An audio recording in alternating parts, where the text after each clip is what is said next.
Welcome back to another episode of Meredith with a Y. I am your host, Meredith Willits, and today I am so excited. I have Liz Hansen, owner and photographer at Chicago Boudoir Photography.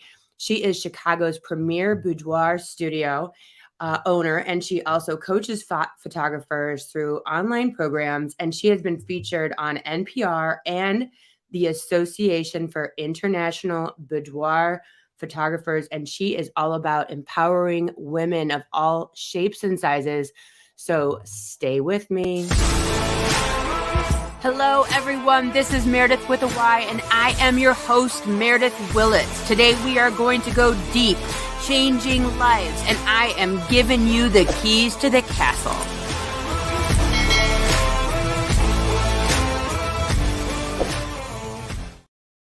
Liz, thank you for being here. I'm excited to talk bodies. Thank you. Thank you. Thanks so much for having me. It's great to be here, and I love your mission. Yeah, I mean, it just started like coming to me. Like, I think that we need to really dive deep, especially I feel like we're in this crazy shift and moment of Ozempic, and we're watching so many people lose a ton of weight. Is it good? Is it bad? You've seen everybody known to mankind. You've empowered women for a long time now. So what are you seeing? What have you seen? What's your take on it? So what I do here at the Boudoir Studio, if you've never heard of boudoir, that's just a fancy French word that means a woman's bedroom. But what I do here at the Boudoir Studio is I provide a Victoria's Secret style photo shoot experience for the everyday woman. So you come to my studio, we take beautiful pictures of you. You choose how much skin you want to share and how much skin you want to show in your pictures. My business, of course, is taking boudoir photos, but my mission is to help women feel more empowered and more confident in their own skin.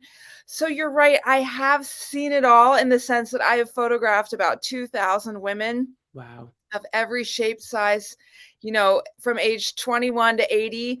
So I love what I do, and I love the confidence that women can feel from taking the leap to doing something like this. And you're right. I do think we are in an interesting moment in terms of how we're talking about bodies and weight and confidence. Yeah, I mean, there's such a fine line, in my opinion, between body positive and pretending that being profoundly overweight is healthy. I think that we need to balance it where, like I always say, I don't care what shape or size your body is. You should 100% be proud of yourself, love yourself, be confident in yourself, because that love of self is what gets us to go for the walk, to eat healthy, to drink the water, to not have shame and self-hatred, right? So we have to start, the seed has to be love and confidence. And from that space, I feel that all things that we can do for ourselves and for our health is great.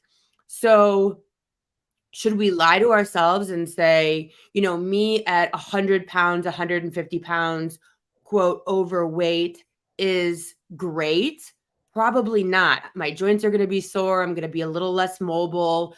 Things are going to be a little bit more cumbersome in my life. I'm not going to be as active. So that is a fact, right? But should I hate myself because of that? God, no, because that's not how you get to where you want to go.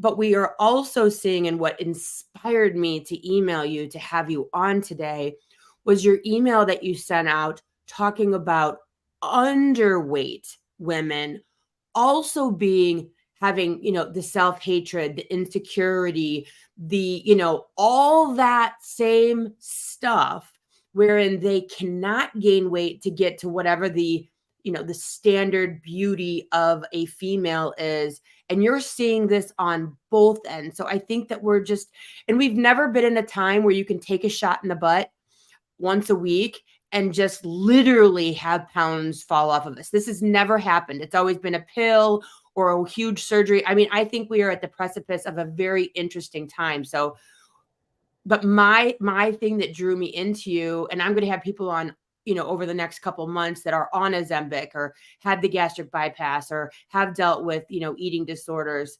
I find this fascinating. We can't have self-hatred that is a catalyst to anything. What do you think on that? Well, you raised so many important points. One of the things that you said that I think is so important to recognize is that self-hatred can go is body size is irrelevant in terms of self-hatred. You can hate your body at any size. Yeah. There are people who have a number on the scale.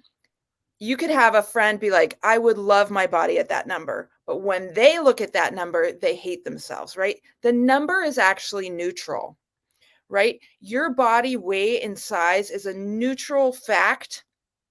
And it's the emotions and meaning that you put into that number that changes how you feel about yourself and your body, right? So I could look at, let's pick a number, 185, right? One person could look at that 185 on a scale and be like, I love it. I'm so happy with my body. Another person could look at that 185 on the scale and say, I hate myself. I hate my body, right? So it's not the number itself that's affecting your life or how you show up in the world. Yeah. It's your feelings about yourself. And like you said, working from shame is never the best, most effective way. Sometimes we think like, oh, if I just shame myself, if I punish myself enough, then I will get results. But we know, have you ever met a person or a child or a friend who said, I just got shamed enough into behaving better. I mean, it wasn't until that 10th day of shame that I really felt like I could make changes, right? Real change, real love, real confidence does not come from a place of shame or fear. And shame or fear can manifest in various ways. It can make you hate yourself and not eat, can make yourself hate yourself and overeat, right? Like, it's not that shame creates the same result in anyone, but it's always going to lead not to your best, most empowered, most confident self. 100%. I mean, like when you're sitting here talking, I'm thinking about myself being shamed as a child or as a teenager or as even a 20-something. And it's like you fight against it. You're like, well, screw you. I'm going to eat a whole dozen donuts, or screw you. I'm going to go drink alcohol, or I'm going to go, act out in bad behavior. Like it really is a catalyst for the opposite, a revolution or what is it? Rebelling, right? Rebelling against that voice. Wherein if you are treated kindly and you treat yourself kindly, then you might be like, wow, I'm worth it. I'm worth taking the extra step and grilling vegetables or, cooking a chicken breast instead of like hurrying up and not caring about yourself and, making bad choices or quick choices that you don't have to nurture that self-nurturing moment. And as you were just talking about all of, this self-nurturing, I can't help but see if you're watching live right now, she's or on YouTube, later on, she has some of her boudoir photos behind her that she's taken. And I just see like these amazing like legs in the air and just like yum, right? And so I know I'm going to be signing up, by the way. So, I mean, I've been watching Liz, just so everyone knows, for years. Going, okay, I can do this. I'm going to do this for my 50th. I'm going to do this when I'm thin. I'm going to do this when, right? I think with boudoir, I think with photography, I think with so much. I remember being 24-ish and I had my first child. I mean, think of that. And I look back, I remember seeing the photos. We had photos taken at like an Olin Mills moment, right? And I remember looking at those photos of myself and my firstborn going, God, I'm so fat. Like I never want anyone to see these photos. And I'm so glad I never got rid of them. And now as I've matured and aged, I have a new rule. Don't delete any photos for 4 days, because the photo that you see immediately, so often you're like judgy. Your brain just isn't like working right. Give yourself 4 days before you delete a photo. Okay. But there's so many times where I have felt fat over these past 30 plus years where I'm like, I don't want to be in the photo. I want to put someone in front of me in a photo. Don't take the photo. And as I've matured, I'm like, take the damn photo. And now I'm 51 and I'm like taking the damn photo all the time, every time. Don't delete the photo for 4 days. So I've been watching you with this like intention of, all right, when I have my breast augmentation post breast cancer, when I lose all the weight, when I XYZ.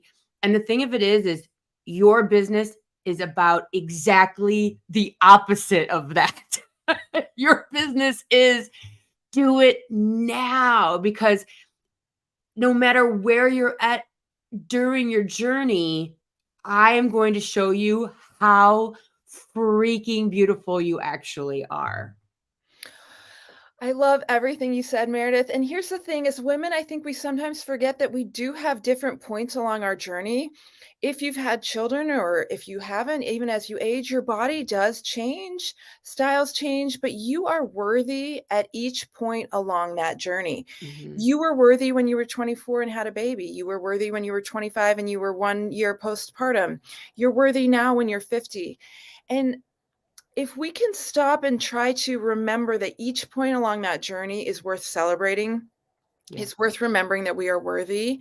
That is my goal for women. If there's one thing that I learned during the pandemic, it was this: we only have now. The Yeah. future is not promised. The whole world could shut down and we could all die in a pandemic. I mean, I lost loved ones in the pandemic, and Mhm. there were moments when I thought, what am I waiting for?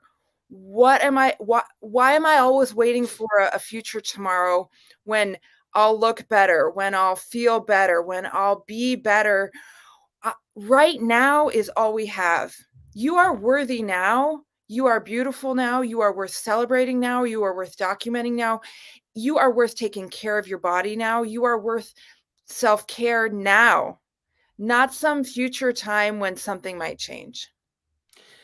And as you're saying that, I think, I'm thinking of men, okay, that think that they can shame their partner into losing weight, right? Like the little comments, like, "You gonna eat that? Your butt's getting kinda like, or you're just getting kinda curvy. Like, when are we gonna lose that baby weight?" Like, we have a lot of people that have partners that think that they can shame them. And I will tell you that it is exactly the same, you know, going against as when you have a child. Like, if you want your partner to be the sexiest, the spiciest, the most confident, the most loving to you, empower her to do something like a boudoir shoot. Because I don't care what size you are, Liz is going to go on her website, which I'm going to have in the show notes. It's like I mean, I'm getting chills. You're a miracle worker. You know how to work the camera, the lighting, the clothing, the sheets, the laying on your stomach, on your side, shoot the hip up. Like, this is what makes your partner these types of things, these types of falling in love with self. This is what makes your partner, the sex kitten, the confident woman that, is making dinner and also has a job and also taking care of the kid and also has a smile on her face, is when she loves herself, when he loves himself.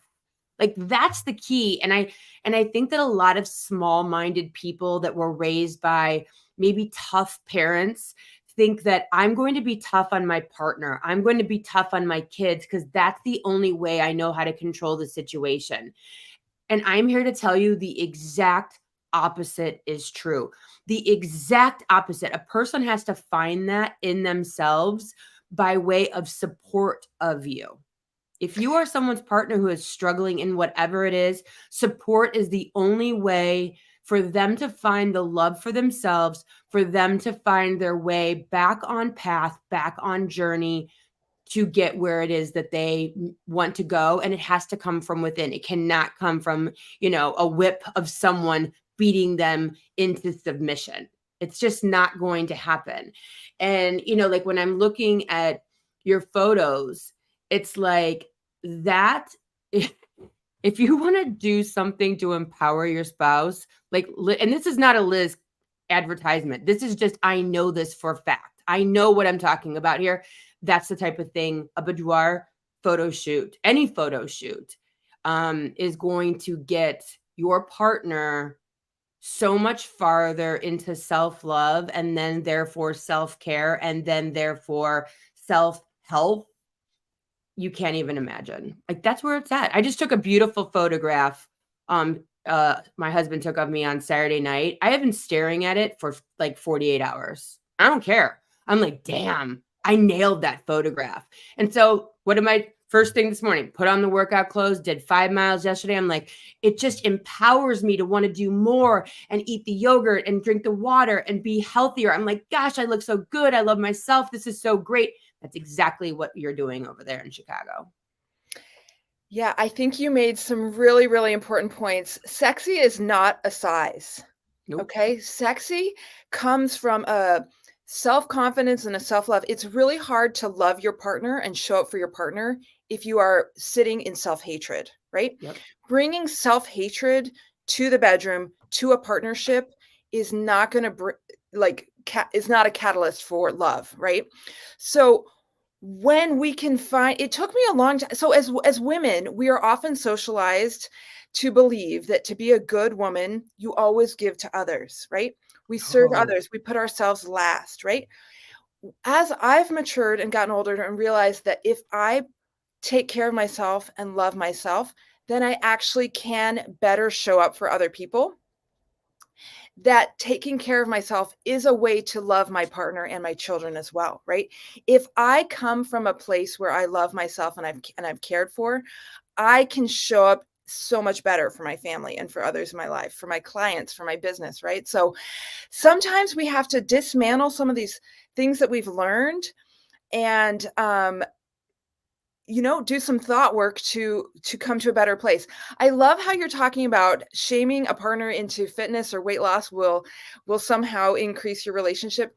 I want to tell you a story. So I've learned that you can nag and nag and shame, and you might get your partner to do something, but there will always be a cost. Okay. And that cost comes at the relationship. So, for example, you could nag and nag and nag and nag your husband to mow the lawn, and eventually he might mow the lawn. You might get what you wanted, but you will always pay a price in that process, and that price will be in the quality of your relationship. So, you have to decide how you are going to show up in your relationship and how you are going to make requests. When I first got married, at this point, it's almost 20 years ago.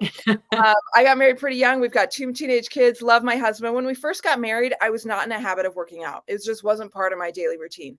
We got married, my husband said, "You need to exercise."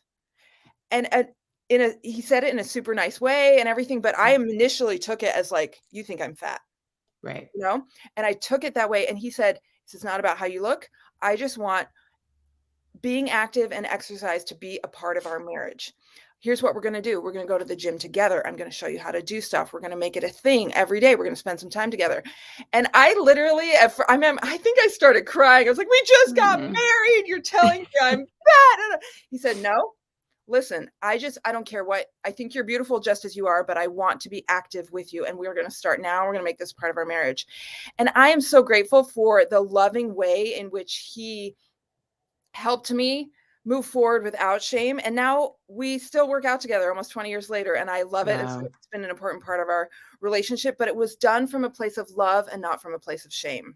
Well, and also it was done not like you're going to do this. It was we are going to do this. Like he could have been like, "Hey, I want us to paint together," or "I want us to volunteer together." Like it was still like it was a place of leadership. It was a place of inspiration. It was a place of we're going to connect. I mean, I told my husband yesterday, I'm like, "Let's go for a walk together," and he wasn't feeling it.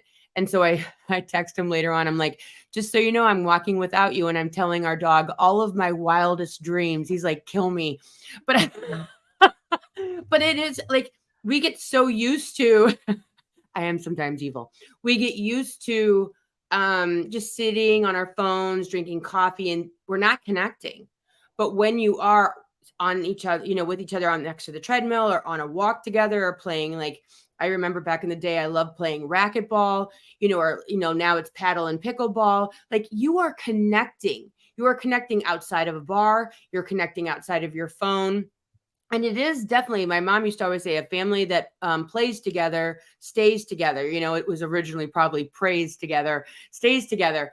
But yeah, I think that, you know, be the inspiration. I know, like in my family, I cannot drag anyone over the finish line. I have to either be the light, be the inspiration, be like, oh, wow, she really is losing weight from doing these things and it's working. So maybe I want to do that too because I see the results that she's getting. So I always try to lead primarily from a place of like inspiration to people around me versus, you know, even though I did just yell down to my husband because he just went on a walk by himself because I was too lazy to get up at 6, which I'm so proud of him for going. And as I was sitting here prepping for this, I could hear him downstairs pouring a bowl of cereal. And I'm like, don't eat that. Because I know that bowl of cereal just wiped out his entire walk.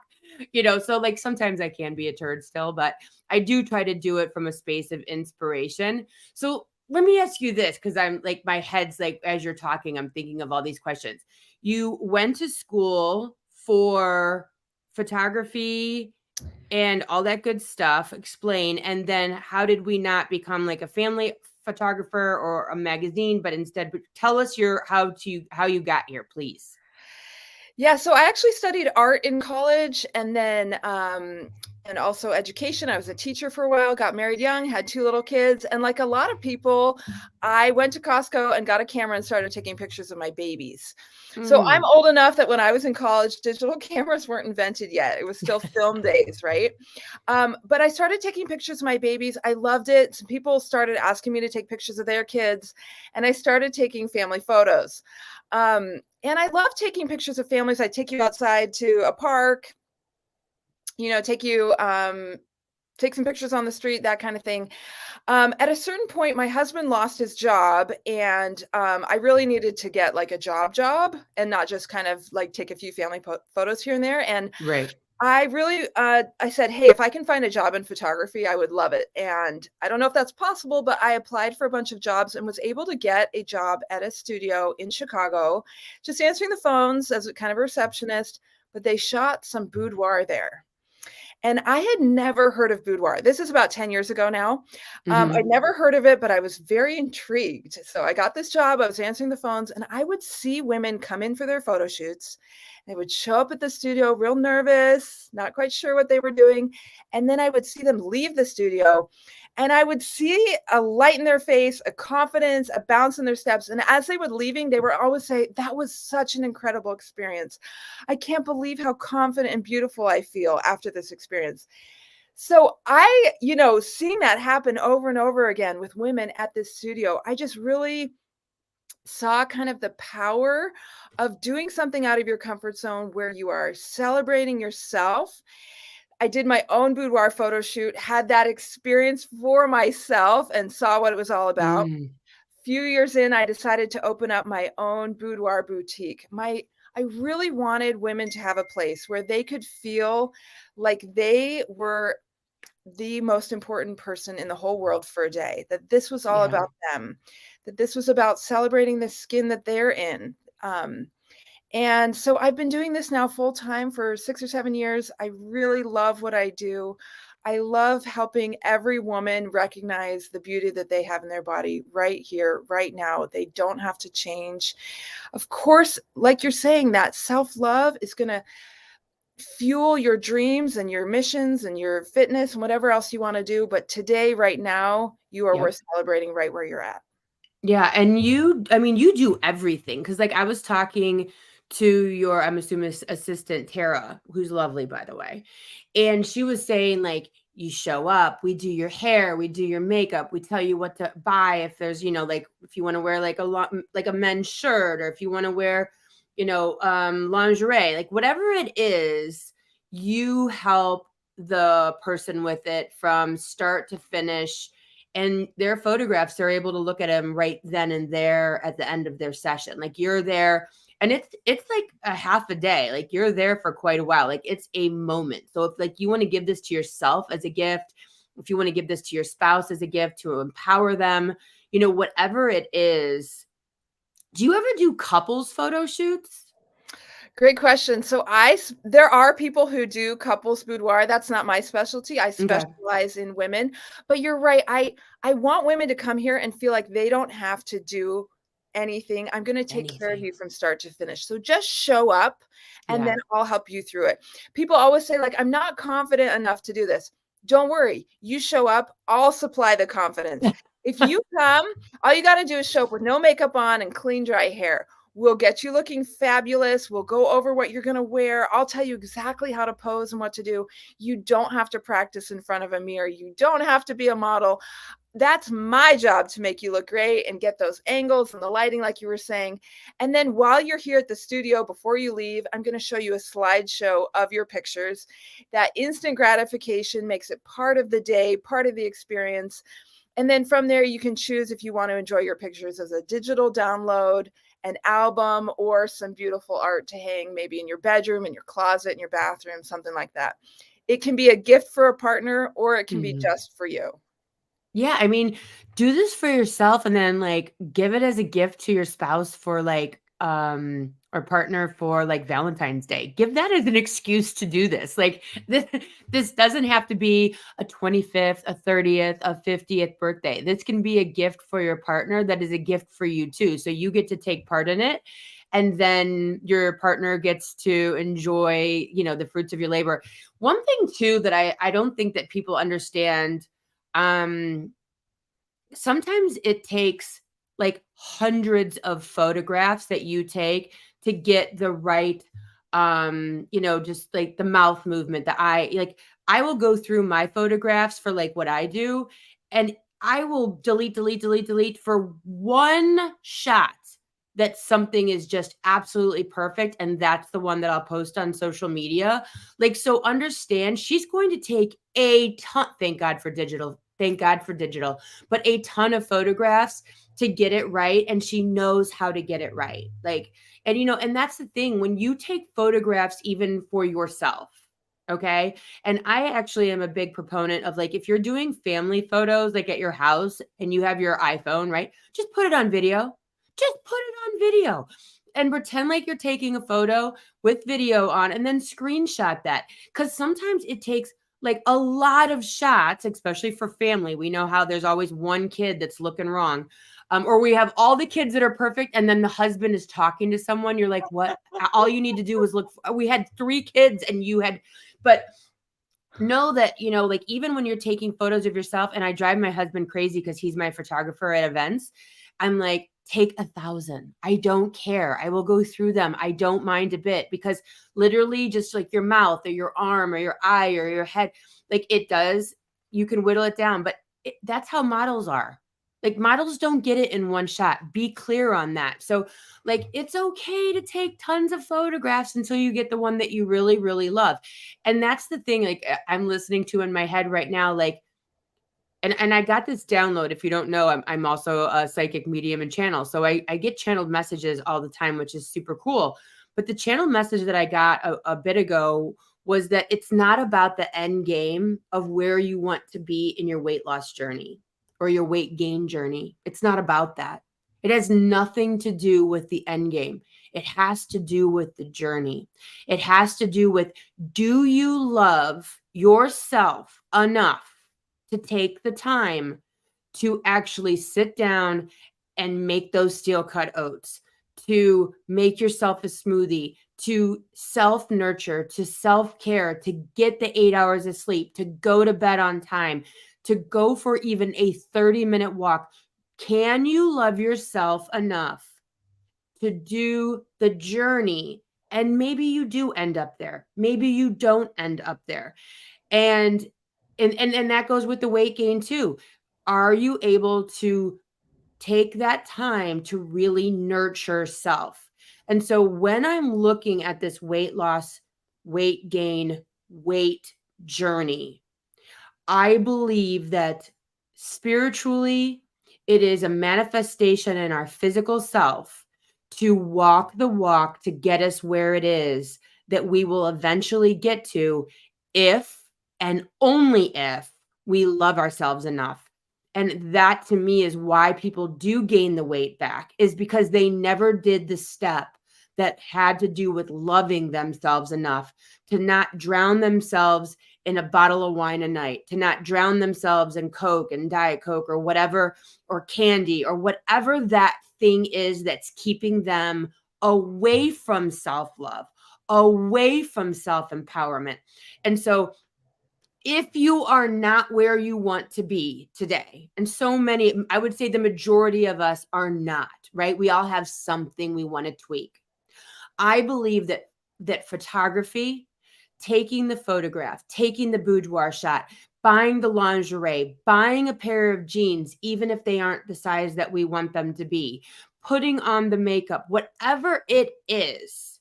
You know, you hear so many women, I'll buy myself a wardrobe once I'm at the size that I want to be. You know, we hear that so often, or I will do that once I get there. I'm here to tell you that 100% it's about the journey. There is no end game. There is no when you get there, because as soon as you get there, I mean, how many people are we listening to now, right? You see on Facebook, they're like, I wish I was as fat as I thought I was when I was 16. Yep. Right? Yeah. Well, Yeah. here's the thing. You might be saying to yourself right now, I would love my body if I lost 20 pounds. Right. But there is someone who has lost the 20 pounds and still hates their body. Yep. It's not about the number. It's about learning to love your body, because I know this, because I have women who come here in a size 0 who still have issues, at a size 4 who have issues, 8, 12. I have women who come here in a size 20 and love themselves and they're super sexy and super confident. I have women who come here with size 4 who are so nervous and hate their body and are not confident. It is not a size thing. You can love your body at any size and any shape. You can be sexy at any size and any shape. And when you find that self-love and that self-confidence, like Meredith is saying, it will propel you to reaching other goals that you might have. But it doesn't come, the size doesn't come first. The self-love comes first. Yeah. The self-love's got to come first. I love this topic so much. And I'm so excited because I have so many people on over this series that have done all the things, that are doing all the things, that have lost hundreds of pounds, gained hundreds of pounds, you know, in just a matter. I know for myself, I've probably lost 75 pounds in my lifetime 3 times. You know, I always get to that one high weight and then peel it back when I get so sick. It's like a drug addict, right? Like you get so sick of doing the drugs until you can't look at yourself anymore. You're like, oh my God, I'm so gross. And then you're just like, all right, it's time. It's time. And there's really, you know, it's the same thing. You're just like, I don't want to do this anymore. And I just think that our bodies, I don't know if you are in the spiritual community, but there's such this verbiage right now in the spiritual community of being a spiritual being that's wearing like this meat suit as if it's not important. And that's kind of been my focus from getting this download about the journey of weight loss, about the journey to health, whatever health is. Health could be 200 pounds, health could be 110 pounds, but this journey to health as being profoundly important in the spiritual journey, in being a spiritual being, that the body is a component of that journey and how profoundly important it is, because that is by way of part and parcel to the spiritual self-love factor, you know, in what we're talking about here. So, I mean, you know, it's so interesting. You talk about the spirit and you talk about the body, and some people want to say like it's only the spirit, it's not the body, and some people want to say it's only the body and it's not the spirit. But I think truly we find the most power when we integrate. Yeah. We are spiritual beings and we are human body beings too. We are both.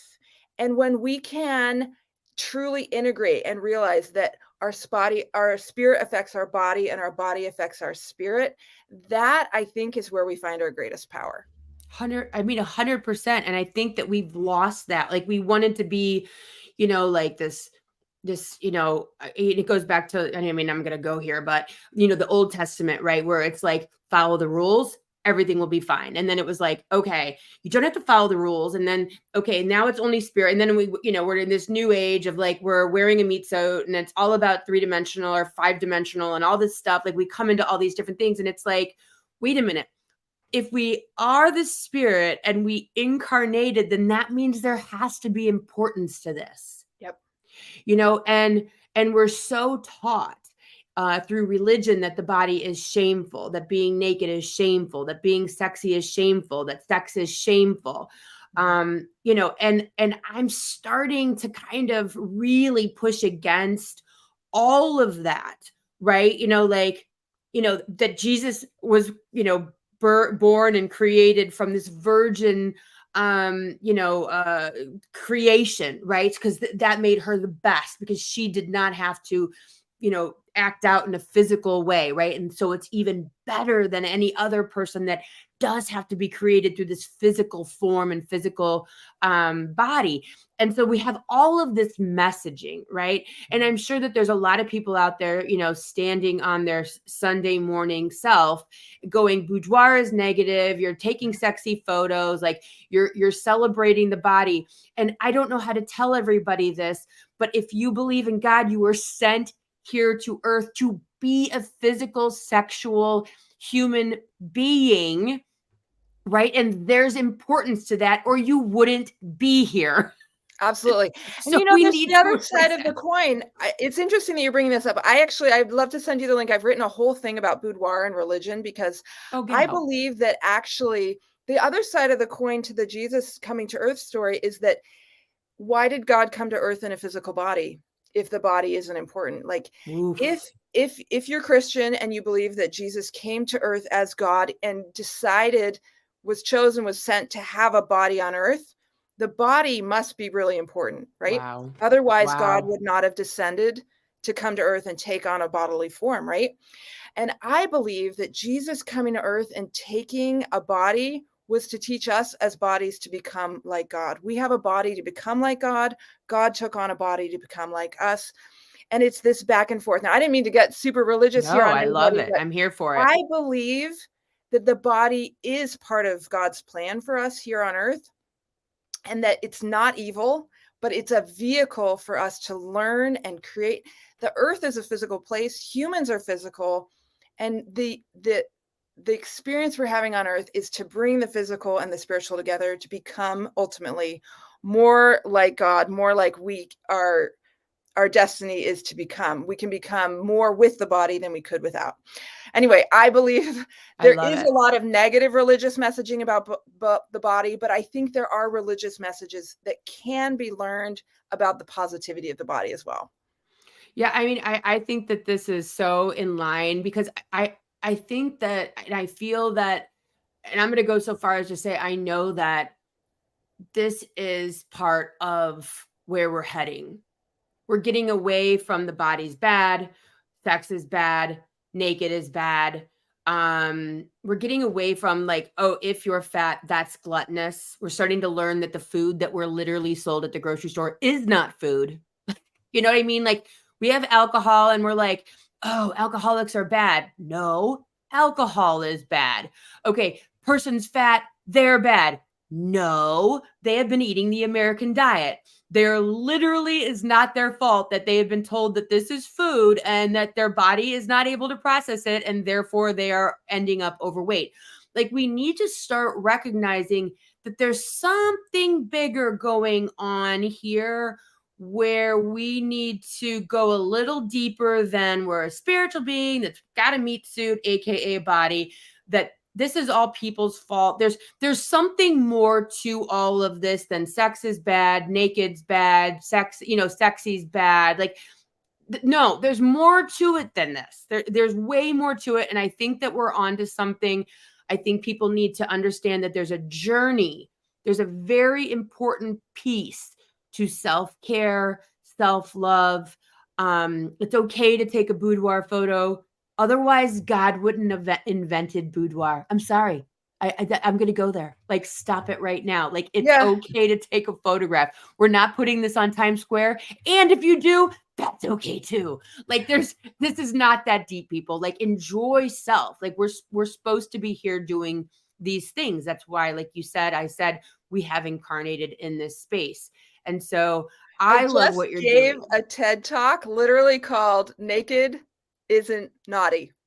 Stop it. Yep. And You just did? I just gave a TED Talk. Yeah, just about 2 weeks ago. The video isn't live on YouTube yet, but I'll send it to this is my whole message. The body is not bad. You are not bad. I Naked is love not that. bad. Sex is not bad. I mean, yes, are there good and bad ways to use your body? Yes. Are there good and bad ways to use sex? Obviously.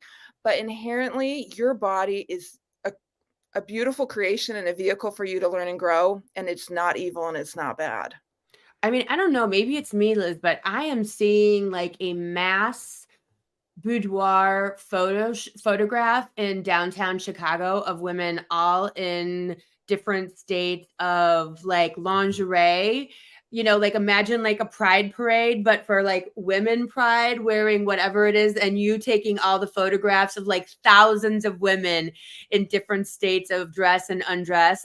I think that this would be fantastic. I see it as like this moment of women empowerment here in Chicago. I think that we should make this happen. I would love it. I would love to take us all to the lake and say, you know, every body is a beach body. And I would love to, yeah, it would be great. Let's do it. Sign me up, Meredith.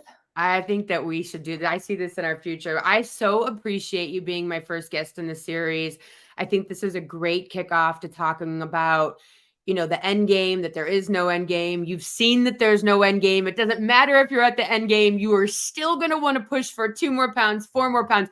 Be happy in your right now, because there's always another pound to gain or to lose or to whatever. Check out the show notes. Go see Liz Hansen. What's your website so that everyone knows if they want to go peek at it now? Chicago-boudoir.com. And boudoir is tricky to spell. It's Boudior. Wait, did I? No, oh my gosh. Boudoir. See, I told you it's tricky to spell. Boudoir. Chicago-boudoir.com. You can find me on all the socials. I would love to chat if this conversation has intrigued you at all. Please send me a message. I read every email and DM that I get. Yeah, so check it out if you want to have her on your podcast, or if you want to talk to her more about what she's doing over there. You want to buy a gift for a partner or a friend. I think this would be really empowering for someone that has gone through maybe breast cancer or other sorts of physical struggles. This is a way, you know, again, to love yourself, see yourself in photographs of how beautiful you actually are. And Liz will show you how beautiful you actually are. So check her out on all her socials. Again, this will all be in the show notes if you're listening on the podcast.